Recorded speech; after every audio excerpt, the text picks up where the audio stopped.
성경의 마스터로 살아가시기를 주님의 이름으로 축복합니다. 오늘 이제 성경의 마스터 7번째 시간입니다. 어제까지 이제 신약 복음서 내용을 살펴봤고요. 이제 오늘부터는 이제 사도행전 이하의 내용들을 살펴볼 텐데요. 신약의 내용들, 구성들을 이제 우리가 생각하고 살펴보기에 앞서서 성경 목록가를 다시 한번 우리가 좀 부르면서 시작을 했으면 좋겠습니다. 계속해서 우리가 좀 반복해서 부르다 보면 그냥 뭐 자연스럽게 그냥 반사적으로 이렇게 튀어나올 수 있을 그런 상황이 되지 않을까 싶은데, 네, 창세기서부터 한번 자막을 띄워주시고, 네, 우리 반주를 한번 해주시겠습니까? 창세기 출애굽기 레위기 민수기 신명기 여호수아 사사기 룻기 사무엘사나 열왕기사나 역대사나 에스라 느헤미야 에스더 욥기 시편 찬원 전도서 아가 이사야 예레미야 에라 에스겔 다니엘 호세아 요엘 아모스 오바댜 요나 미가 나움 하박국 스가랴 학개 스가랴 말라기. 계속해서 할까요? 마태 시작. 마태 마가 누가 요한 사도행전 로마서 고린도 전후 갈라디아서 에베소서 빌립보 골로새 데살로니가 전후서 디모데 전후 디도서 빌레몬 유리아고보 베드로 전후 요한 1, 2, 3 유다서 요한 계시록 구약 39권에나 신약 27권으로 성경 66권이라. 아멘. 참 잘하셨습니다. 우리 찬양팀에서 악보를 새롭게 아주 멋지게 그리셨어요. 그래서 내일 모레 계속 좀 살펴보고, 이제 한 목요일 내일까지는 좀 보고 하고 목요일서부터는 아예 안 보고 한번 하면 어떨까라고 생각이 듭니다. 일단 가사만 좀 입에 이렇게 좀 붙어도 좋고, 그리고 이제 딱 안 보고 나면 그렇게 좀 잘 이렇게 따라 할 수 있을 거예요. 성경이 어디에 위치해 있는지, 이게 정말 신약인지 구약인지조차도 헷갈리는 이제 그런 경우들이 있으니까 아무튼 살펴봤고요. 그 성경의 마스터, 이제 오늘 이제 사도행전 하기 전에 우리 성경의 맥잡기 때 나눠드렸던 이제 자료 중에 하나, 그 한번 뭐 지도는 아니고 한 표를 한번 좀 띄워주시죠. 네, 이게 이제 신약의 이제 구성인데요. 신약의 구성이에요. 뭐 예수님의 탄생서부터 시작을 해서 이제 요한계시록까지 쭉 진행이 되니까, 사실 제일 중요한 거 이제 뭐 마태복음, 마가, 누가, 요한복음, 사복음서이고, 오늘 이제 우리가 주로 살펴볼 사도행전하고 바울서신, 사도행전과 바울서신만 잘 꿰지면 사실 신약 성경은 그렇게 어렵진 않습니다. 구약만큼 그렇게 어렵진 않아요. 뭐 복음서는 복음서대로 이렇게 쭉 떼어놨으니까. 그리고 마태, 마가, 누가는 공관복음이라고 했죠. 예수님이 하신 사역. 요한복음은 예수님이 어떤 분이신가, 그런 관점으로 예수님의 생애에 대해서, 예수님의 십자가의 죽음, 부활에 대해서, 그리고 나서 사도행전에 접어들면 예수님이 이제 승천하시는 그런 장면이 소개가 된단 말이죠. 승천하시고 나서 이제 초대 교회가 탄생을 하죠. 성령 사건, 교회가 탄생을 합니다. 그러면 사도행전 앞부분의 주인공은 베드로지만 이제 사도 바울이 본격적으로 등장을 합니다. 8장에 나오고 9장에서 회심 사건이 나오고, 그리고 1차, 2차, 3차 전도 여행을 주로 하게 돼요. 근데 1차, 2차, 3차 전도 여행 때 편지를 쓰죠. 그게 이제 바울 서신입니다. 신약이 27권인데 거기에서 13편의 편지를 씁니다. 그러니까 거의 절반에 해당되는 이야기죠. 1차, 2차, 3차. 근데 1차 때 하나, 갈라디아서. 2차 때 데살로니가 전후서. 3차 때 3개, 고린도 전후서, 로마서. 이것까지도 기억을 하실 수 있으면 훨씬 더 좋죠. 그래서 1차 하나, 2차 둘, 3차 3편. 그리고 예루살렘에 가서 재판을 받고 다시 로마로 향하죠. 그래서 28장에 보면 로마에 가서 미결수의 신세로 갇히게 되죠. 거기에 감옥이라고 하는데 가택연금을 당한 불편한 상황 속에서 2년 동안 머물면서 그때는 또 4편의 편지를 씁니다. 그걸 소위 말해서 옥중서신이라고 하죠. 그래서 1차 때 하나, 2차 때 둘, 3차 때 3편, 그리고 로마에 가서 4개의 편지, 에베소서, 빌립보서, 골로새서, 빌레몬서, 에필골몬 뭐 그렇게도 외웁니다. 그리고 나서 석방이 되고 4차 전도여행. 근데 이제 그때는 주로 목양에 대한 이제 그런 부분들을 기록을 합니다. 그래서 디모데 전후 디도서, 그리고 나서 이제 바울이 순교를 하게 되죠. 그래서 사도 바울의 서신서가 13편인데 초기 서신, 중기 서신, 후기 서신으로 이렇게 좀 나눈다면 초기 서신이라고 말하면 1차, 2차, 3차 1차, 2차, 3차 전도 여행을 열심히 다니면서 교회도 개척하고 복음을 전하고 편지를 썼는데 그때 바울 사도의 핵심적인 그의 사역의 주제는 복음이에요. 복음. 그리고 감옥에 갇혀서 2년 동안 옥중 서신을 썼을 때는 그의 주된 관심은 교회입니다. 교회. 그리고 풀려 나와서 그의 영적인 아들 디모데와 디도에게 편지를 썼을 때는 그때는 목회에 대한 그런 관심을 갖게 되죠. 사실 작년에 성경의 맥잡기 때 굉장히 자세하게 설명을 했던 내용인데 참고로 좀 알아두시면 좋겠어요. 전반부 초기에 그의 관심은 복음에 대한 관심이 있었고, 중기 감옥에서는 교회에 대한 관심이 있었고, 세 번째는 목회에 대한 부분으로 그의 영적인 아들 디모데와 디도에게 목회를 어떻게 하는가, 목양을 어떻게 하는가, 뭐 이런 쪽에 관심을 갖고 저술을 합니다. 그게 이제 바울 서신이에요. 13편의 바울 서신과 사도행전.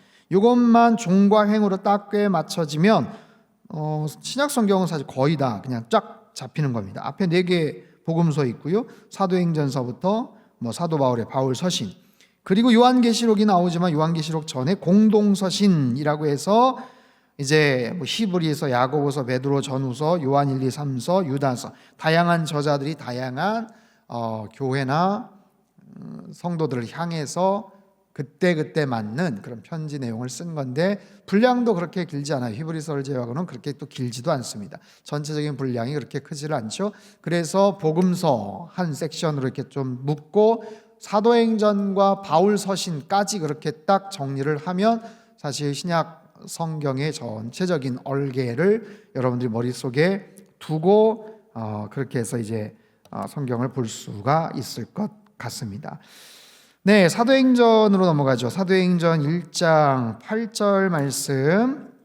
사도행전 1장 8절 말씀. 하도 많이 제가 말씀을 드렸던 내용이라 여러분 익히 뭐 잘 알고 아예 암송까지 하시는 그런 말씀이죠. 1장 8절 밑줄 치면서 같이 읽겠습니다. 시작. 오직 성령이 너희에게 임하시면 너희가 권능을 받고 예루살렘과 온 유대와 사마리아와 땅 끝까지 이르러 내 증인이 되리라 하시니라. 아멘. 가장 중요한 3가지 키워드가 뭐라고 했어요? 성령, 권능, 증인. 이 말씀이 왜 중요해요? 예수님이 승천하시면서 남기셨던 말씀. 예수님이 승천하시면서 남기신 마지막 말씀. 그러니까 얼마나 중요한 말씀이겠어요? 얼마나 중요한 말씀. 근데 그 중에 가장 중요한 핵심 키워드가 성령, 권능, 증인이다 라는 거죠. 이 말씀을 마치시고 그들이 보는데 올려져 가셨다. 구름이 그를 가리어 보이지 않게 했다. 성령, 권능, 증인. 성령 받으면 권능을 받고 예루살렘, 유대, 사마리아 땅끝까지 이르러 내 증인이 되리라.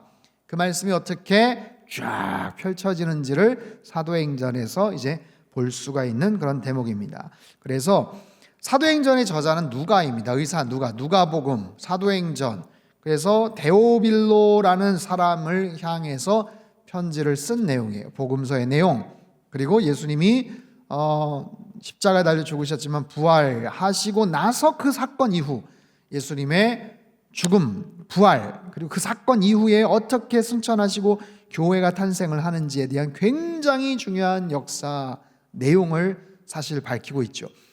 와, 그래서 의사 누가를 만약에 사도 바울이 만나지를 못했다면 뭐 다른 사람을 통해서도 하나님이 남기셨겠지만 정말 지대한 공헌을 했던 사람이 의사 누가입니다. 사도행전 16장에 보면 이제 소개가 되는 사람이죠.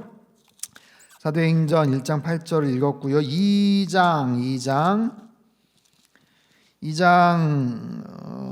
1절서부터 4절까지도 한번 읽어볼까요? 2장 1절부터 4절. 중요한 말씀이 너무 많아서 이게 성령 강림 사건인데 2장 1절부터 4절 시작.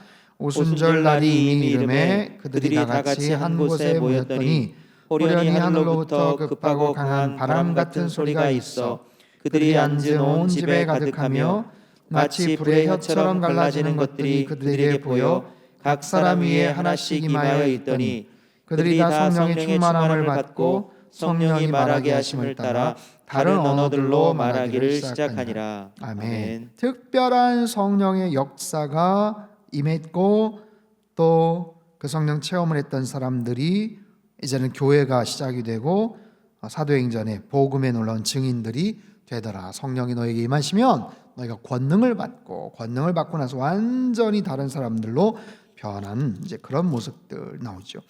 2장 37절 8절을 같이 읽죠. 37절 8절 같이 읽겠습니다. 시작. 그들이 이 말을 듣고 마음에 찔려 베드로와 다른 사도들에게 물어 이르되 형제들아 우리가 어찌할꼬 하거늘 베드로가 이르되 너희가 회개하여 각각 예수 그리스도의 이름으로 세례를 받고 죄 사함을 받으라. 그리하면 성령의 선물을 받으리니. 아멘.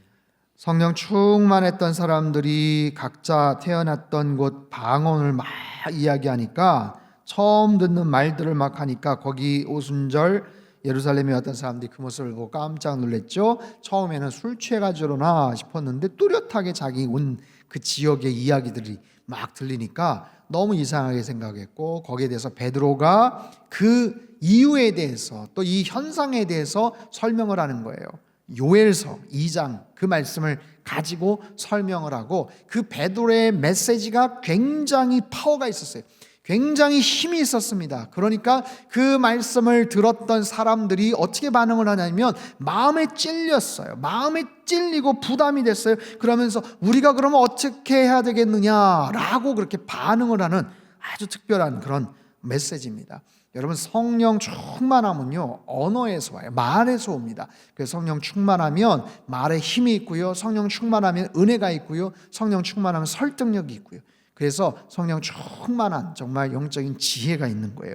세례를 받고 죄사함을 받으라. 그리하면 성령의 선물을 받을 것이다 라고 말씀하시죠. 자 3장 여기는 안 나왔는데 3장 6절 말씀이 굉장히 중요한 말씀이에요. 3장 6절 말씀 우리 같이 한번 읽겠습니다. 시작.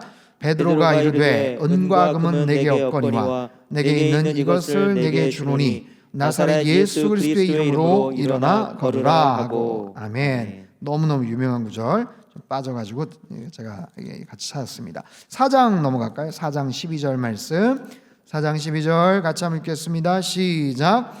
다른 이로서는 구원을 받을 수 없나니 천하 사람 중에 구원을 받을 만한 다른 이름을 우리에게 주신 일이 없음이라 하였더라. 아멘. 너무너무 중요한 말씀이죠. 다른 이로서는 구원을 받을 수 없다. 천하 인간 중에 사람 중에 구원받을 만한 다른 이름을 우리에게 주신 일이 없다라는 거예요. 구원에 대한 분명한 메시지, 복음에 대한 분명한 확신, 이 내용을 가지고 그들이 복음을 전하는 그런 내용을 우리가 살펴보고 있습니다. 네, 사도행전 쭉 소개가 되고요. 이거 일일이 얘기를 하면 오늘 진도를 다 못 나갈 것 같아서 8장에 사도 바울이 처음 나오고 빌립의 이야기 나오고 9장에 사울의 회심 장면이 나옵니다. 9장도 따로 찾진 않겠지만 9장에 사울의 회심 해가지고 옆에다가 여러분 써놓으실 수 있으면 써두시면 좋겠어요. 사울의 회심 9장 그리고 옆에 22장, 26장 그렇게 좀 기록을 하시면 좋을 것 같습니다. 사울의 회심 장면은 너무너무 유명하고 중요한 사건이기 때문에 3번이나 소개가 돼요. 사도행전에 9장에는 본 사건을 소개를 하고 22장 그리고 26장 3번에 걸쳐서 소개를 합니다. 어떻게 사울이 회심을 해서 예수님을 만나나, 다메섹 노상에서 어떻게 예수님을 만나나는 아주 중요한 그런 사건 장면이 소개가 됩니다. 뭐 10장, 11장 베드로의 눈이 열리는 이방인을 향한 복음에 대한 눈이 열리는 그런 장면이 나오고 그들이 예루살렘, 사마리아, 유대 지역 이제 이방 땅으로 막 흩어져서 나오는 장면이 나오는데 11장을 한번 볼까요? 11장에 보면 11장 19절에 그때 스데반의 일로 일어난 환란으로 인해서 사람들이 흩어졌어요. 사람들이 흩어져서 저 위쪽에 안디옥까지 흩어졌는데 유대인에게만 말씀을 전하더라. 그래서 그 사람들이 유대인에게만이 아니라 헬라인에게도 말씀을 전하고 예수님을 소개를 하니까 사람들이 주님 앞에 돌아오더라는 거예요. 회심의 역사가 일어나더란 거예요. 그래서 예루살렘 교회가 처음에 있었는데 안디옥 지역에 교회가 탄생을 합니다. 안디옥 지역에 교회가 탄생을 해요. 그래서 그 안디옥 지역의 그 교회를 잘 케어할 수 있는 목회자 한 사람을 보냈는데 그 사람이 바나바라는 사람이죠. 바나바가 안디옥 교회 목회자였어요. 24절을 보세요. 바나바는 착한 사람이요 성령과 믿음이 충만한 사람이라 이에 큰 무리가 죽게 더하여지더라. 그 바나바가 사울을 찾으러 가서 동역할 것을 권면합니다. 그래서 사울이 오랫동안 자기 고향 땅에 가서 은둔 생활처럼 그렇게 있다가 무명의 사람으로 있다가 바나바의 권유로 해서 안디옥 교회에 가서 거기서 본격적인 사역을 시작을 해요. 26절 보세요. 만남에 안디옥에 데리고 와서 둘이 교회에 1년간 모여 있어 큰 무리를 가르쳤고 제자들이 안디옥에서 비로소 그리스도인이라 일컬음을 받게 되었더라. 여러분 그 부분도 표시를 하면 좋을 것 같아요. 비로소 그리스도인, 비로소 크리스찬이라는 이름을 갖게 되었더라. 최초의 크리스찬이라고 이름 받게 된 사건이 안디옥 교회에서의 사건이고 11장 바로 26절의 이야기입니다. 그걸 잘 기억을 하시면 좋겠어요. 12장 베드로가 죽을 뻔했다가 천사를 통해 가지고 살아나는 그런 장면이 나오고 13장에 드디어 그 안디옥 교회가 부흥하잖아요. 그 안디옥 교회는 성령 충만했던 교회입니다. 그 성령 충만했던 교회가 금식하면서 리더들이 기도를 하는데 성령님께서 사인을 주셔요. 너희들 중에 선교사를 파송해야 되겠다. 그래서 최초의 선교사를 파송했던 교회는 어느 교회다? 안디옥 교회예요. 최초의 교회 파송한 선교사를 파송했던 교회가 안디옥 교회인데 선교사로 파송한 사람이 누군가? 안디옥 교회 담임 목사님이 하는 거예요. 누구예요? 바나바예요. 바나바. 그리고 부교육자로 같이 활동을 했던 좋은 리더였을 그 사울을 성령님께서 콕 집어가지고 두 사람을 보내라. 더 놀라운 건 뭡니까? 그런 담임 목회자와 또 차기 아주 중요한 역할을 할 사람을 목회자를 그냥 파송할 수 있는 그런 마음을 지닌 교회가 안디옥 교회였어요. 그렇게 파송을 떠나고 선교사로 떠났던 바나바 사울도 훌륭하지만 그렇게 파송을 시킬 수 있었던 그런 안디옥 교회의 그 영성은 대단히 훌륭한 거죠.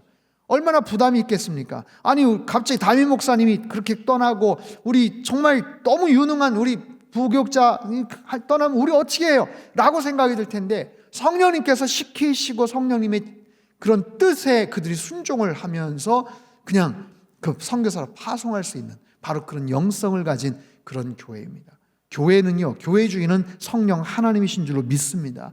우리의 어떤 여러 가지 인맥 아니면 전통, 우리의 어떤 여러 가지 하드웨어와 갖고 있는 여러 가지 역량들, 여러분 그거는 부수적인 거예요. 그것 때문에 교회가 움직인다? 절대로 그렇지 않습니다. 교회의 주인은 성령 하나님이 성령 하나님께서 어떻게 운행하시고 이끌어 나가시는가를 항상 민감하게 들어야 되는 그런 교회, 그런 교회가 성령 충만한 교회인 줄로 믿습니다.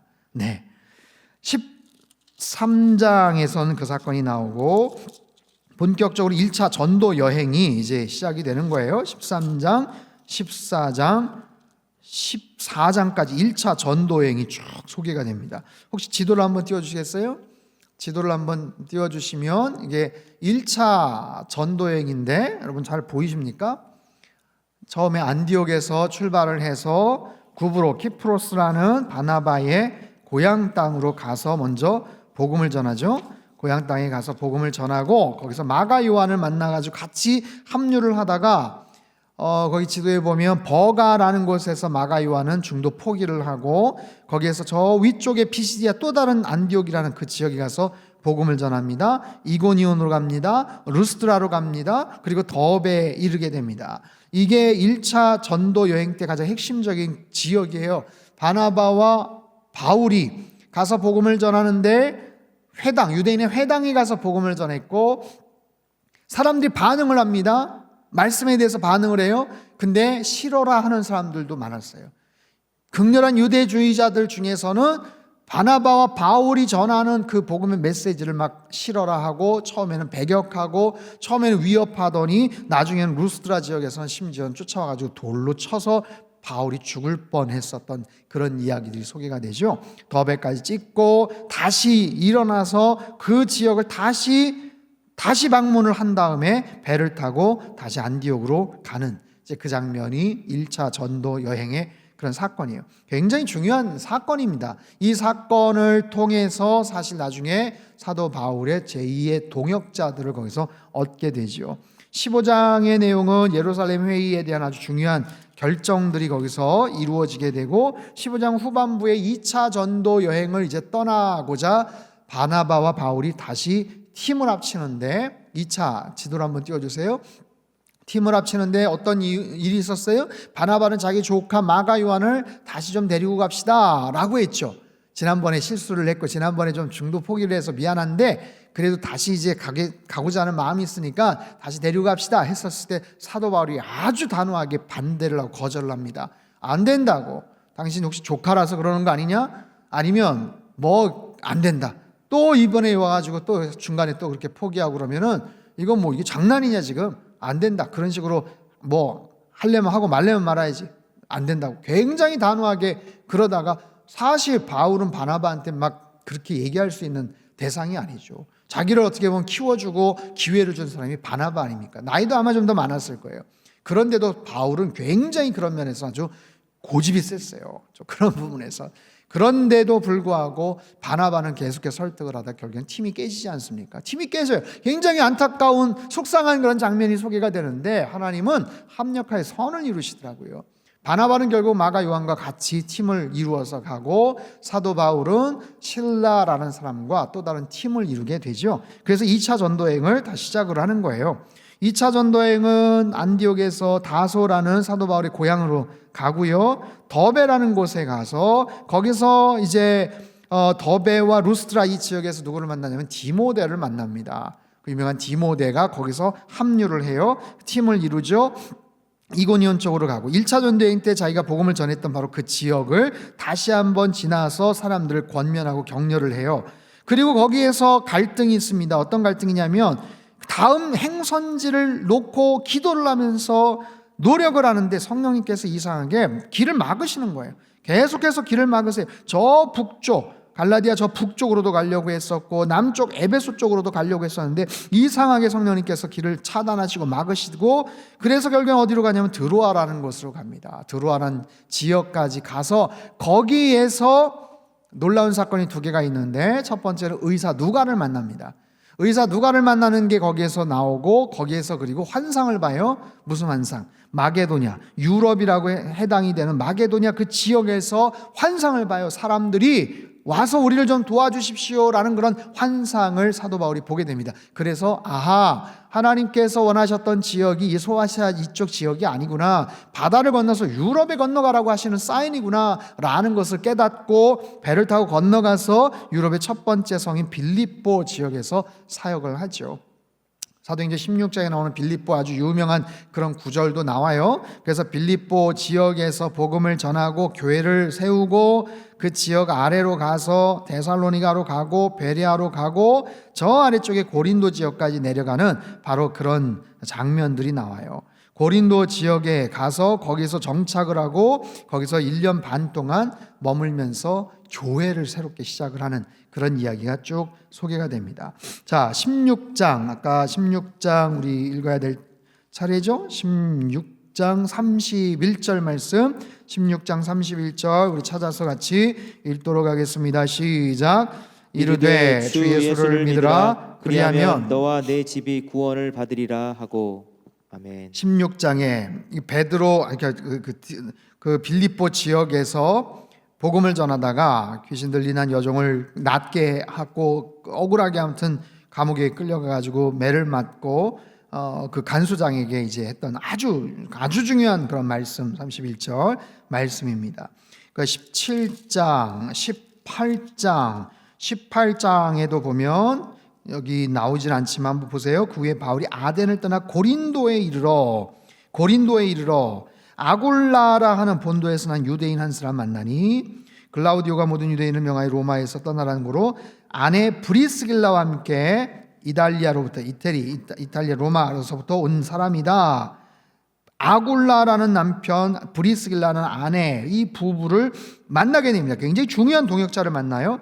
그리고 그들이 생업이 같으므로 함께 살며 일을 하니 생업은 천막을 만드는 것이라. 유대인들은 자신들이 아무튼 뭐 공부를 하든 어떤 사역을 하든 어떤 어려운 상황 속에서 일을 해서 먹고 살 수 있는 기본적인 어떤 여러 가지 역량이나 기술들을 갖고 있었는데 사도 바울은 텐트를 만드는 것, 텐트 메이킹을 하는 아마 그런 역할과 또 기술 재능을 갖고 있었던 것 같아요. 그래서 학자들에 따르면 이 브리스길라 아굴라 부부는 사업가입니다. 그 당시에도 막 지중해 연안을 다니면서 큰 사업을 했던 사람인데 황제가 떠나라고 하고 이제 그런 명령이 있어서 아무튼 고린도 지역까지 와서 거기서 조그마한 이제 텐트를 만드는 사업을 하다가 거기서 이제 사도 바울을 만나게 된 거고, 아마 바울 사도가 그 브리스길라 아굴라 집에 뭐 하숙이나 뭐 이런 걸 치면서 거기서 같이 일을 하면서 거기서 교회를 시작을 하는 거죠. 그게 고린도 교회예요. 고린도 교회, 브리스길라 아굴라 부부도 같이 거기서 교회의 어떤 멤버십이 되고 거기서 1년 반 동안 거기서 이제 사역을 하는 이야기가 나오죠. 이제 오늘 이제 고린도 전서 후서까지 뭐 후서 가능할 수 있는지 모르겠는데 아무튼 그 사역이 주된 게 이제 2차 전도 여행입니다. 2차 전도 여행. 그렇게 해서 2차 전도 여행까지 하고 고린도에서 1년 6개월을 하고 왜 거기서 떠났는지는 사실 잘 모르겠어요. 왜 1년 반? 여러분 1년 반이라는 게 뭐 그렇게 긴 시간은 아니잖아요. 근데 고린도 지역에 고린도는 굉장히 상업 도시고 돈이 많이 도는 그런 도시입니다. 그리고 퇴폐적이고 향락적인 그런 도시인데 거기서 사역을 하고 교회를 짓는 것이 사실 쉬운 일은 아니었어요. 근데 1년 반 동안 거기서 사역을 마치고 다시 배를 타고 에베소 지역으로 갔다가 거기서 찍고 다시 예루살렘 그쪽 아래쪽으로 이제 복귀를 하는 장면이 2차 전도 여행의 이야기죠. 자, 그리고 3차 전도 여행을 한번 볼까요? 지도를 한번 띄워주시죠. 2차와 3차는 별로 이렇게 구분이 잘 안 돼요. 성경을 여러분 보시면 18장 22절과 23절 사이가 2차와 3차 사이입니다.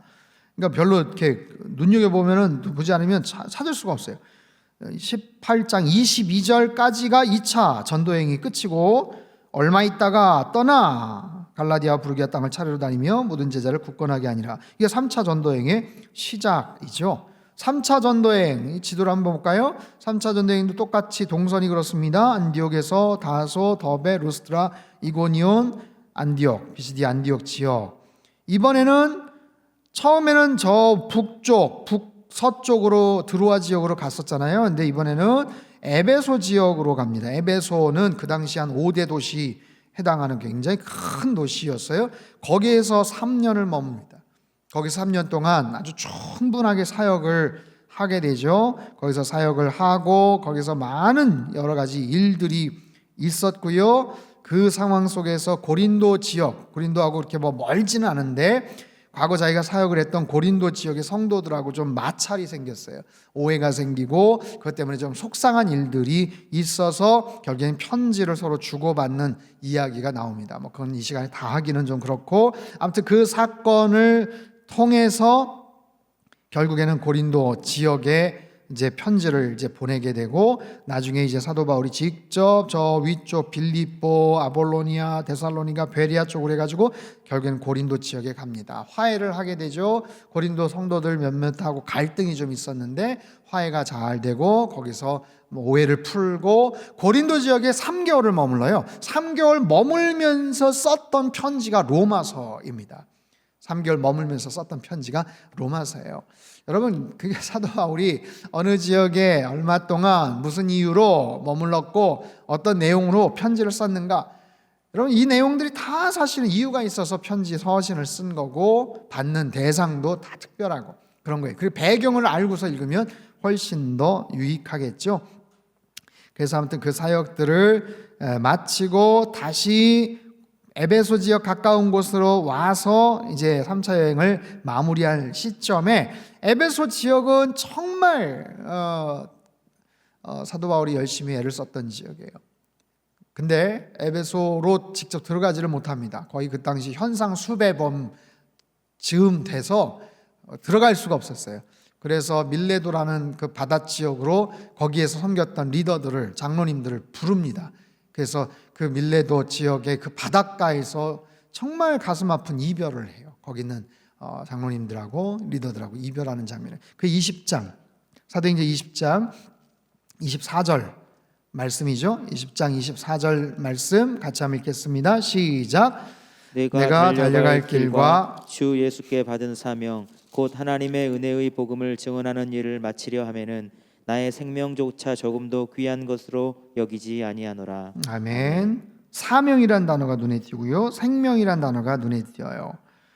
내가 달려갈 길과 주 예수께 받은 사명. 바울은 어쩜 그렇게 열심히 살았을까요? 받은 사명이 있기 때문에 그렇죠. 예수님 만나기 전에도 열심히 살았던 사람, 정말 열심히 살았던 사람, 바리새인들이 열심히 살았는데 그 중에서 특출나게 열심히 살았던 사람. 근데 그가 예수님을 온전히 인격적으로 만나고 나서 완전히 180도 터닝 포인트로 삶의 목적과 삶의 방향이 바뀌게 되죠.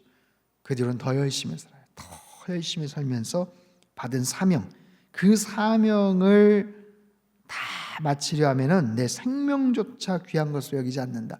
여러분, 생명보다 더 귀한 게 어디 있어요? 생명이 가장 소중한 거 아닙니까? 근데 바울에게는 생명보다 더 소중한 사명이 있었어요. 그래서 그 사명을 위해서 열심히 달려가는 거. 그래서 이 밀레도에서 이 이야기를 하면서 이별하는 장면이 나와요. 20장 마지막 부분 한번 볼까요? 20장 마지막 부분에 보면 35절 보세요. 예수님의 특별한 말씀이 여기 딱 나옵니다. 복음서에도 안 나오는 말씀. 이건 바울을 통해서 우리가 알게 될 말씀이에요. 범사에 여러분에게 모본을 보여준 바 같이 수고하여 약한 사람들을 돕고 주 예수께서 친히 말씀하신 바 주는 것이 받는 것보다 복이 있다. 이게 예수님께서 하신 말씀이래요. 그리고 36절부터 이 말을 한 후 무릎을 꿇고 그 모든 사람들과 함께 기도하니 다 크게 울며 바울의 목을 안고 입을 맞추고 다시 그 얼굴을 보지 못하리란 말로 말미암아 더욱더 근심하고 배에까지 그를 전송하니라. 정들었던, 함께 애를 썼던 귀한 믿음의 사람을 떠나보내는 에베소 지역의 그 리더들, 장로님들, 그 마음도 애처롭고 애틋하고, 그리고 다시는 아마 보기가 힘들지 않겠나라는 생각으로 예루살렘으로 예루살렘이 편한 마음으로 가는 거 아니에요.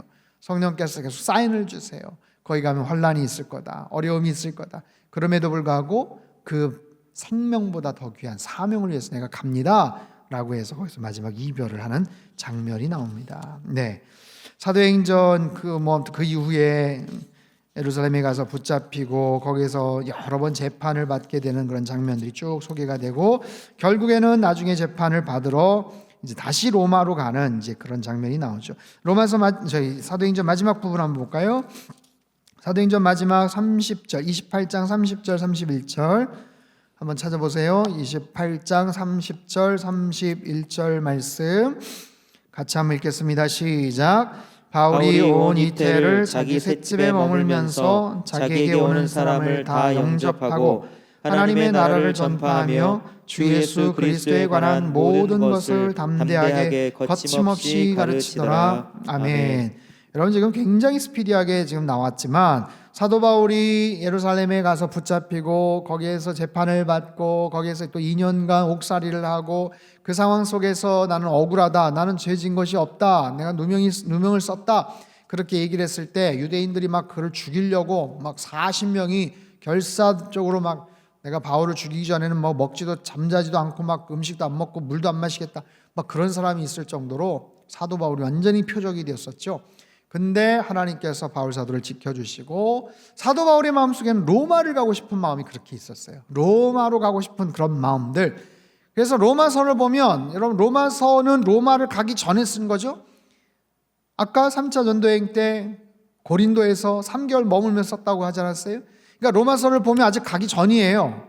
가기 전이라고. 사도행전 28장 그 전에 쓴 거니까. 가고 싶은 마음이면 굴뚝 같은 거예요. 아, 내가 빨리 로마에 가고 싶은데 이상하게 길이 안 열린다. 가고 싶은 마음이 있는데 그 로마에 어떻게 교회가 생겼는지, 야, 거기서 열심히 믿음 생활한다는 얘기를 듣고 내가 꼭 가고 싶습니다. 그러면서 복음에 대한 이야기를 쭉 아주 논리적으로 설명을 하는 그런 이야기죠. 그리고 나서 마침내 로마를 어떻게 가는가? 사도 바울이 신분이 뭐예요? 로마 시민권자잖아요. 로마 시민권자니까 거기에서 유대인들 아니면 거기에 뭐 총독들에게 재판을 받고 그냥 끝날 게 아니야. 나 로마 시민인데, 나 로마 시민이기 때문에 로마 황제에게 가서 난 재판 받을 자격이 있었어요. 권리가 있었어요. 그 당시에 로마 시민권자라면 굉장한 정말 특권을 갖고 있는 사람. 그래서 만약에 그렇게 항소를 하지 않았으면 그냥 거기서 석방될 수도 있었는데 바울은 나 억울하다, 나 속상하다, 나 반드시 가서 로마 황제에 가서 나 재판받을 거야. 그렇게 막 고집을 부리고 때를 쓰니까 총독도 어떻게 할 수가 없어요. 로마 시민 내버려 둘 수가 없었어요.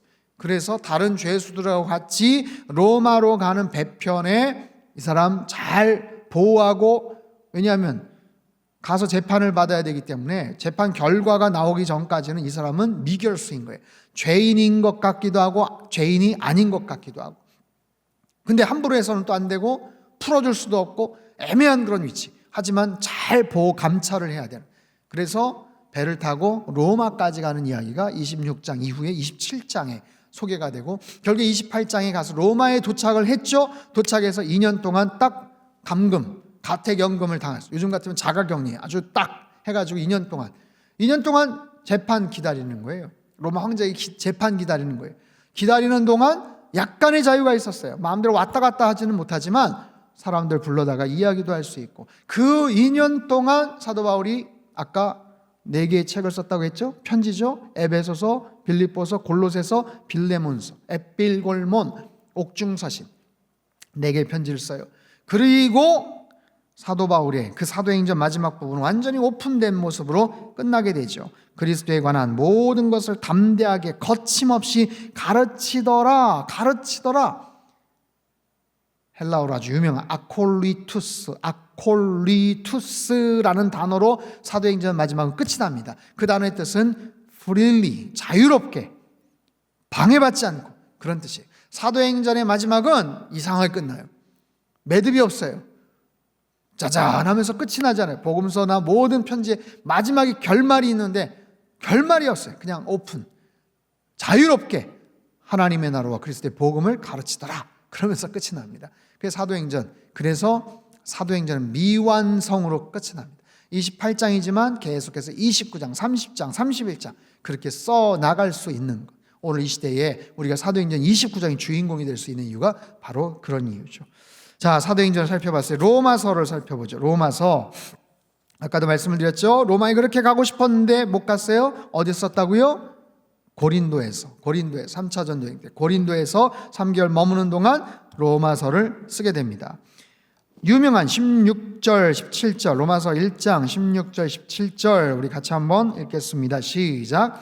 내가 복음을 부끄러워하지 아니하노니 이 복음은 모든 믿는 자에게 구원을 주시는 하나님의 능력이 됨이라. 먼저는 유대인에게요 그리고 헬라인에게로다.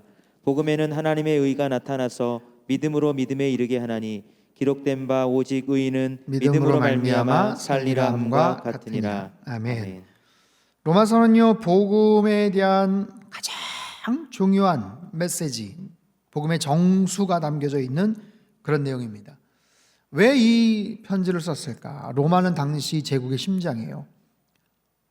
로마에서 뭔가 특별한 교회 부흥이 일어난다? 와, 그거는 전 세계적으로 확산될 수도 있는 가능성이 있는 거예요.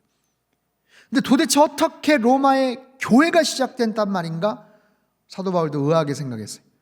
근데 그 로마에 있는 모여서 예배를 드린다는 그들이 사방팔방에서 막 와서 예배를 드리고, 로마란 오늘날로 말하면 뭐 전 세계에서 가장 화려한 뭐 뉴욕 같은 도시, 뭐 프랑스 파리 같은 도시, 세계적인 막 그런 도시의 핵심 중심부에서 교회가 시작이 됐다. 다양한 사람들이 모여가지고 예배를 드리고 말씀을 읽는데 체계적으로 복음에 대해서 가르칠 필요가 있었던 거예요. 사도 바울이 이해하는, 그 사람들이 어떻게 신앙생활하고 믿음생활하는지 모르겠지만 복음이라는 게 뭔가라는 것을 가르쳐야 되겠다라는, 그래서 가서 자기가 전하고 싶고 이야기하고 싶은데 갈 수는 없으니까 일단 편지로 쓰는 겁니다. 근데 그 편지의 내용이 정말 어마어마한 내용이 된 거죠. 이건 뭐 엄청난 뭐 논문이 아니라 뭐 정말 어마어마한 복음의 가장 중요한 내용들을 기가 막히게 기술한 바로 그런 내용이 바로 로마서 내용이에요. 그래서 복음에 대한 가장 중요한, 복음은 뭐다? 모든 믿는 자의 구원을 주시는 하나님의 능력이다라고 했죠. 네. 우리 상담교회 핵심가치 복음, 문화, 선교. 자, 1장 살펴봤고요. 3장으로 넘어가죠. 3장 21절서부터 24절 말씀, 3장 21절부터 24절 읽겠습니다. 시작. 이제는 율법 외에 하나님의 한 의가 나타났으니 율법과 선지자들에게 증거를 받은 것이라. 곧 예수 그리스도를 믿음으로 말미암아 모든 믿는 자에게 미치는 하나님의 의인이 차별이 없느니라. 모든 사람이 죄를 범하였음에 하나님의 영광에 이르지 못하더니 그리스도 예수 안에 있는 속량으로 말미암아 하나님의 은혜로 값없이 의롭다 하심을 얻은 자 되었느니라. 아멘. 정말로 중요한 말씀을 지금 하고 있어요. 율법 외에 하나님의 한 의가 나타났다. 로마서의 주제는 뭐냐면 하나님의 의예요. 하나님의 의. 근데 계시된 하나님의 의, 드러난 하나님의 의. 지금까지는 감추어져 있었는데 드러난 하나님의 의. 지금까지는 율법과 선지자들에게 의해서 그냥 사인만, 증거만 있다가 이제는 온전하게 드러난 하나님의 의. 그게 바로 복음이죠. 그게 바로 예수 그리스도죠. 그게 바로 십자가의 그런 사건이죠. 모든 사람이 죄를 범해서 하나님의 영광에 이르지 못했지만 그리스도 예수 안에 있는 속량으로 말미암아, 죄값을 치르심으로 말미암아 하나님의 은혜로 값없이 의롭다 하심을 얻은 자 되었다. 그러니 어떻게 하라? 그 사건을 믿으라, 받아들이라. 그러면 그 사건이 나의 삶 속에 들어와서 나의 인생을, 나의 삶을 완전히 바꿔나가는, 사도 바울이 자기가 경험했던 다메섹 도상에서의 그 뜨거운 체험, 그 모든 것들을 자기가 그 경험과 그 대단한 학식과 이 모든 걸 다 종합해가지고 서술한 바로 아주 위대한 내용이에요. 4장, 로마서 4장 25절 말씀 같이 읽겠습니다. 시작.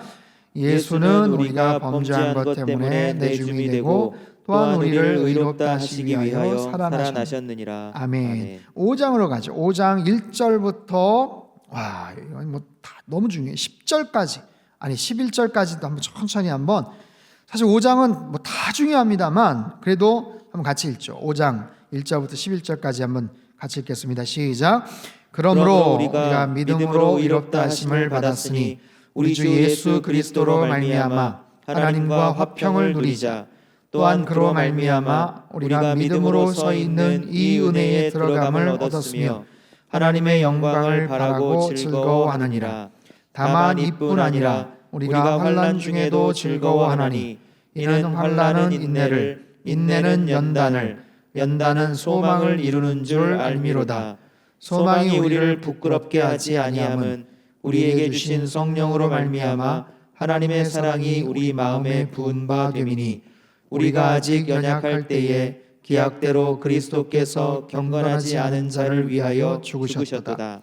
의인을 위하여 죽는 자가 쉽지 않고 선인을 위하여 용감히 죽는 자가 혹 있거니와 우리가 아직 죄인 되었을 때에 그리스도께서 우리를 위하여 죽으심으로 하나님께서 우리에 대한 자기의 사랑을 확증하셨느니라. 그러면 이제 우리가 그의 피로 말미암아 의롭다 하심을 받았으니 더욱 그로 말미암아 진노하심에서 구원을 받을 것이니 곧 우리가 원수 되었을 때에 그의 아들의 죽으심으로 말미암아 하나님과 화목하게 되었은즉 화목하게 된 자로서는 더욱 그의 살아나심으로 말미암아 구원을 받을 것이니라. 그뿐 아니라 이제 우리로 화목하게 하신 우리 주 예수 그리스도로 말미암아 하나님 안에서 또한 즐거워하느니라. 아멘. 너무나도 귀한 말씀이에요. 네, 여러분 이 말씀 아무튼 잘 기억을 하시고 읽으시면 좋을 것 같습니다. 6장 5장 뒷부분에도 너무 중요한 말씀이 있는데 5장 21절도 한번 읽어볼까요? 5장 21절 시작. 이는 죄가 사망 안에서 왕노릇한 것 같이 은혜도 또한 의로 말미암아 왕노릇하여 우리 주 예수 그리스도로 말미암아 영생에 이르게 하려 함이라. 아멘. 6장 13절 말씀 6장 13절 같이 읽겠습니다. 시작. 또한 너희 지체를 불의의 무기로 죄에게 내주지 말고 오직 너희 자신을 죽은 자 가운데서 다시 살아난 자 같이 하나님께 드리며 너희 지체를 의의 무기로 하나님께 드리라. 아멘. 6장 22절 23절도 같이 읽죠. 22절 23절 말씀 같이 읽겠습니다. 시작. 그러나 이제는 너희가 죄로부터 해방되고 하나님께 종이 되어 거룩함에 이르는 열매를 맺었으니 그 마지막은 영생이라. 죄의 삭은 사망이요 하나님의 은사는 그리스도 예수 우리 주 안에 있는 영생이니라. 아멘. 여러분 성경이 다 정말 기가 막힌 하나님 말씀이지만 특별히 로마서 3장, 5장, 6장에 있는 말씀들 또 8장 말씀들은 틈나는 대로 계속 소리를 내서 읽으시면 정말 말씀에 엄청난 힘이 느껴져요. 엄청난 정말 성령님의 역사들이 거기에서 아마 느껴질 거예요. 아무튼 틈나는 대로 여러분 소리를 내서 읽으시면 참 좋을 것 같습니다. 우리 8장으로 가죠. 8장 1절 2절 같이 읽겠습니다. 시작. 그러므로 이제 그리스도 예수 안에 있는 자에게는 결코 정죄함이 없나니 이는 그리스도 예수 안에 있는 생명의 성령의 법이 죄와 사망의 법에서 너를 해방하였음이라. 아멘. 너무너무 귀한 말씀이에요. 그리스도 예수 안에 있는 자에게는 절대로 정죄함이 없어요. 그리스도 예수 안에 있는 생명의 성령의 법이 죄와 사망의 법에서 너를 해방하였습니다. 여러분 이 사실을 분명히 믿으시고 언제나 성령 안에서 참된 자유를 누리며 사시기를 바랍니다. 15절 말씀 8장 15절 말씀 같이 읽죠. 시작. 너희는 다시 무서워하는 종의 영을 받지 아니하고 양자의 영을 받았으므로 우리가 아빠 아버지라고 부르짖느니라. 아멘. 우리가 주님을 나의 구세주로 고백할 때 마음을 열고 주님을 영접할 때 성령님께서 우리 심령 가운데 들어오시는데 관계가 회복이 되는 거예요. 그분과 나와의 관계. 어떤 관계? 아버지와 자녀와의 관계.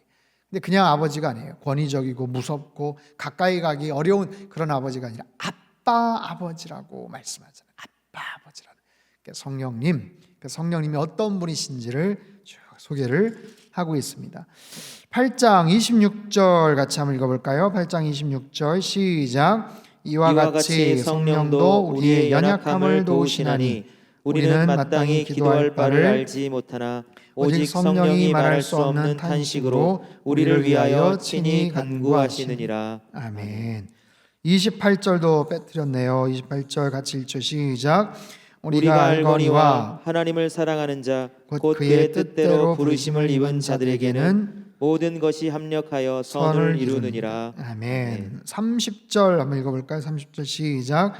또 미리 정하신 그들을 또한 부르시고 부르신 그들을 또한 의롭다 하시고 의롭다 하신 그들을 또한 영화롭게 하셨느니라. 아멘. 31절서부터 한번 보죠. 31절서부터 35절까지 한번 같이 읽겠습니다. 시작. 그런즉 이 일에 대하여 우리가 무슨 말 하리요? 만일 하나님이 우리를 위하시면 누가 우리를 대적하리요? 자기 아들을 아끼지 아니하시고 우리 모든 사람을 위하여 내주시니가 어찌 그 아들과 함께 모든 것을 우리에게 주시지 아니하겠느냐? 누가 능히 하나님께서 택하신 자들을 고발하리요? 의롭다 하신 이는 하나님이시니 누가 정죄하리요? 죽으실 뿐 아니라 다시 살아나신 이는 그리스도 예수시니 그는 하나님 우편에 계신 자요 우리를 위하여 간구하시는 자시니라. 누가 우리를 그리스도의 사랑에서 끊으리요? 환난이나 곤고나 박해나 기근이나 적신이나 위험이나 가리랴. 37절부터 시작. 그러나 이 모든 일에 우리를 사랑하시는 이로 말미암아 우리가 넉넉히 이기느니라. 내가 확신하노니 사망이나 생명이나 천사들이나 권세자들이나 현재일이나 장래일이나 능력이나 높음이나 기쁨이나 다른 어떤 피조물이라도 우리를 우리 주 그리스도 예수 안에 있는 하나님의 사랑에서 끊을 수 없으리라. 아멘. 여러분, 그 어떤 것도 하나님의 사랑에서 끊을 수 있는 것이 없어요. 존재하지 않습니다. 그 무엇도, 그 어떤 것도, 그 어떤 권세자도, 그 어떤 초월적인 존재도, 그 어떤 특별한 상황도 하나님이 우리를 사랑하시는 그 사랑에서 끊을 수 있는 그런 존재는 없어요. 우리가 하나님을 놓치면 어떻게 하나? 우리가 그 하나님을 어떻게 하면, 그게 아니라 내가 설령 놓치고 내가 설령 실수를 하고 내가 설령 만약에 극단적인 포기를 한다고 하더라도 하나님은 우리를 붙잡고 계신다는 거예요. 여러분, 그 사실을 분명히 믿으시길 바랍니다. 절대로 끊을 수 없다. 여러분, 8장 이 내용들, 31절 이하의 내용들 여러분 계속해서 한번 읽으셔요. 굉장히 큰 힘을 우리에게 가져다 줄 거라고 생각을 해요. 자, 10장 볼까요? 10장 4절 말씀 같이 읽죠. 시작. 그리스도는 모든 믿는 자에게 의를 이루기 위하여 율법의 마침이 되시니라. 아멘. 10장 10절 말씀도 한번 볼까요? 10장 9절 10절 9절과 10절 말씀 10장 9절 10절 같이 읽겠습니다. 시작. 내가 만일 내 입으로 예수를 주로 시인하며 또 하나님께서 그를 죽은 자 가운데서 살리신 것을 내 마음에 믿으면 구원을 받으리라. 사람이 마음으로 믿어 의에 이르고 입으로 시인하여 구원에 이르느니라. 너무너무 중요한 말씀이죠. 10장 17절 말씀 17절 시작. 그러므로 믿음은 들음에서 나며 들음은 그리스도의 말씀으로 말미암느니라. 아멘. 너무너무 귀한 말씀입니다. 10장 11장 33절 11장 33절서부터 36절도 한번 찾아서 읽겠습니다. 시작. 깊도다 하나님의 지혜와 지식의 풍성함이여 그의 판단은 헤아리지 못할 것이며 그의 길은 찾지 못할 것이로다. 누가 주의 마음을 알았느냐?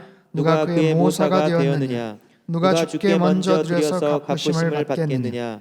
이는 만물이 주에게서 나오고 주로 말미암고 주에게로 돌아감이라. 그에게 영광이 세세에 있을지어다. 아멘. 아멘. 12장 1절 2절 말씀 12장 1절 2절 같이 읽죠. 시작. 그러므로 형제들아 내가 하나님의 모든 자비하심으로 너희를 권하노니 너희 몸을 하나님이 기뻐하시는 거룩한 산 제물로 드리라. 이는 너희가 드릴 영적 예배니라. 너희는 이 세대를 본받지 말고 오직 마음을 새롭게 함으로 변화를 받아 하나님의 선하시고 기뻐하시고 온전하신 뜻이 무엇인지 분별하도록 하라. 아멘. 로마서 16장까지 있는데요. 1장부터 8장까지가 복음에 대한 핵심적인 개념을 설명을 하고요. 그 복음에 대한 핵심적인 개념 속에서 우리 이스라엘 백성은 어떻게 되는가, 거기에 대한 관심을 사도 바울이 표시를 합니다. 그래서 9장, 10장, 11장 이스라엘의 역사에 대한 이야기가 나와요. 그리고 그 복음에 대해서 어떻게 합당하게 살까 16장서부터 15장, 16장 인사니까 그렇게 해서 구성이 됩니다. 복음이란 뭔가? 복음으로 어떻게 살아야 되는가, 그 구성, 그 사이에 이스라엘의 과거, 현재, 역사, 그런 식으로 구성이 되어 있어요. 12장 21절도 한번 찾아서 읽죠. 12장 21절 시작. 악에게 지지 말고 선으로 악을 이기라. 아멘. 너무나도 귀한 말씀. 13장으로 넘어가죠. 13장 10절 말씀 읽죠. 시작. 사랑은 이웃에게 악을 행하지 아니하나니 그러므로 사랑은 율법의 완성이니라. 13장 8절도 읽죠. 13장 8절 시작. 피차 사랑의 빛 외에는 아무에게든지 아무 빛도 지지 말라. 남을 사랑하는 자는 율법을 다 이루었느니라. 아멘. 귀한 말씀 우리가 살펴봤습니다. 14장인가요? 14장 8절 말씀 같이 읽겠습니다. 시작. 우리가 살아도 주를 위하여 살고 죽어도 주를 위하여 죽나니 그러므로 사나 죽으나 우리가 주의 것이로다. 아멘. 14장 17절 말씀 17절 말씀 같이 읽겠습니다. 시작. 하나님의 나라는 먹는 것과 마시는 것이 아니요 오직 성령 안에 있는 의와 평강과 희락이라. 아멘. 하나님의 나라는 먹는 것과 마시는 것이 아니고 어떤 큰 산 천국과 같은 뭐 그런 모습, 정말 극강의 어떤 뭐 환락, 쾌락, 극강의 어떤 즐거움, 물론 즐거움이 있지만 성령 안에서 의와 평강과 희락이라. 이 순서가 중요해요. 성령님 안에서 바른 의가 있는가? 성령님 안에서 하나님과 나 사이에 바른 의로움이 체결이 되고 의로운 관계가 형성이 되는가? 그러면 그 관계 이후에 마음에 안심을 할 거 아니에요. 아유 다행이야 하면서 평강, 그 마음 속에서 희락이 오는 거예요. 이 관계가 형성이 되지 않는데 기쁨이 있다? 그렇지 않습니다. 내일 시험을 봐야 될 사람이 어떻게 오늘 기뻐해요? 내일 중요한 수술을 앞두는데 어떻게 기뻐합니까? 그렇지 않죠. 내 마음속에 꺼리낄 것이 없는 그런 상황 속에서 마음에 안심이 있고 거기서 기쁨이 생기는 거예요. 그 가장 첫 번째, 그 단추, 가장 첫 번째는 바로 의로움입니다. 의로움. 하나님과 나 사이의 의로움의 관계. 그 부분을 하나님 앞에서 우리는 절대로 의로울 수가 없기 때문에 예수 그리스도의 보혈의 사건으로 인해서 그 의롭게 여기심 받은 그 사건이 항상 전제가 되는 거예요. 그 사건이 조건이 되는 거예요. 그 사건이 이루어지지 않으면 그 어떤 평강도 거짓된 평강이에요. 그 어떤 기쁨도 이거는 정말 인간적인 그런 기쁨으로 끝이 납니다. 그래서 하나님의 나라는 성령 안에서 의와 평강과 희락이다라는 아주 중요한 그런 메시지를 줘요. 15장 13절 말씀 우리 같이 한번 읽죠. 시작. 소망의 하나님이 모든 기쁨과 평강을 믿음 안에서 너희에게 충만하게 하사 성령의 능력으로 소망이 넘치게 하시기를 원하노라. 아멘. 소망의 하나님이 모든 기쁨과 평강을 믿음 안에서 너에게 충만하게 하사 성령의 능력으로 소망이 넘치게 하시기를 원하노라. 오늘 로마서 여기까지 할 텐데요. 소망, 여러분 소망을 붙잡으시길 바랍니다. 로마서의 말씀은 복음에 대한 이야기죠. 복음의 끝자락은 뭐예요? 결국엔 소망 아니겠어요? 성령 하나님께서 우리에게 소망을 주시는 거예요. 그 소망을 여러분 끝까지 붙잡으세요. 소망의 하나님이 기쁨과 평강을 믿음 안에서 충만케 하실 것이다. 성령의 능력으로 여러분 가정 가운데 소망이 충만하게 임하시기를 주님의 이름으로 축복합니다. 아멘. 우리 시간 찬양한 거 같이 하고 이제 내일 이제 고린도전서 우리가 좀 살펴보고요. 찬양한 거 같이 하고 오늘 좀 같이 기도하기를 원하는데요. 주는 나이라는 그런 찬양이에요. 하나님이시여 하나님이시여 시편 27편 시편 63편의 귀한 말씀입니다. 그 하나님, 우리가 예수님이 아니면 그 하나님을 어떻게 우리가 바라볼 수가 있겠어요? 모든 사람이 죄를 범하였으며 하나님의 영광에 이르지 못하고 우리가 하나님을 바라볼 수 없는, 하나님께 가까이 갈 수 없는 그런 존재입니다. 그런데 예수님의 그 보혈 사건으로 인해서 우리에게 소망을 주시는 그 하나님을 여러분 깊이 묵상하고 찬양하고 우리 기도의 자리로 나가도록 하겠습니다.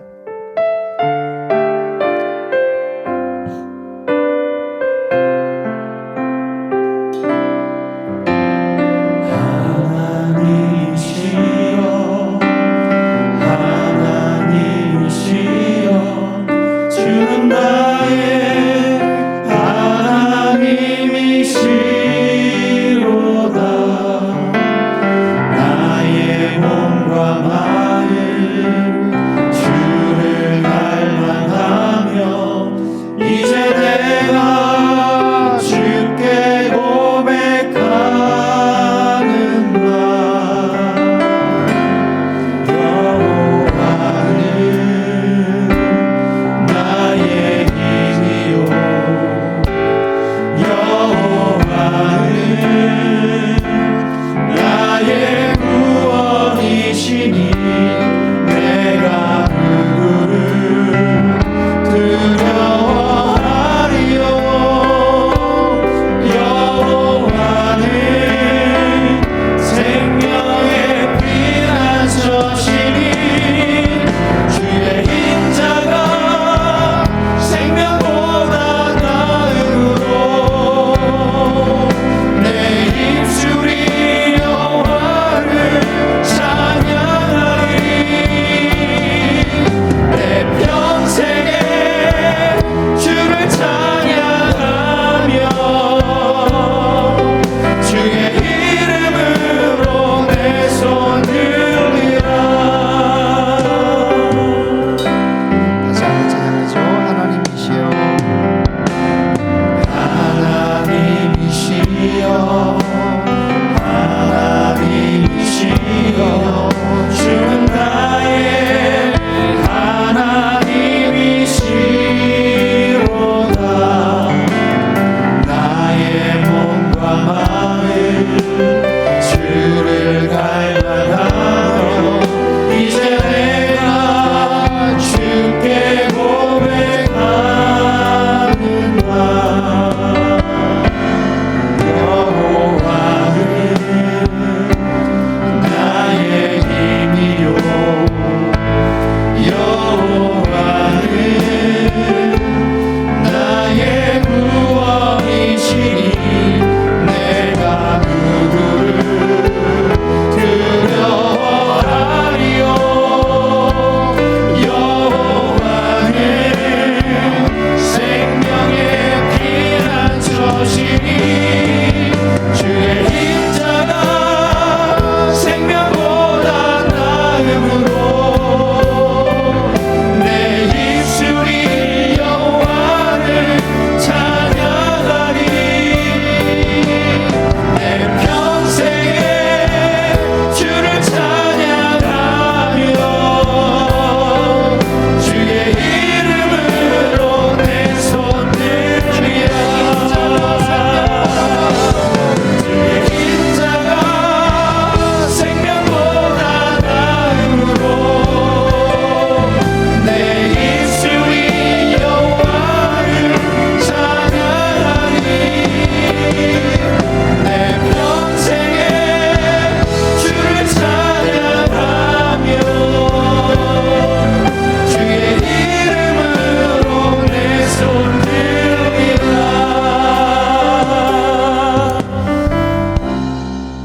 하나님 아버지, 초대교회가 어떻게 시작이 되었고 믿음의 사람들이 어떻게 귀한 복음을 증거하며 하나님 그 피 묻은 복음의 역사가 우리에게까지 왔는지 저희들이 함께 살펴봤습니다.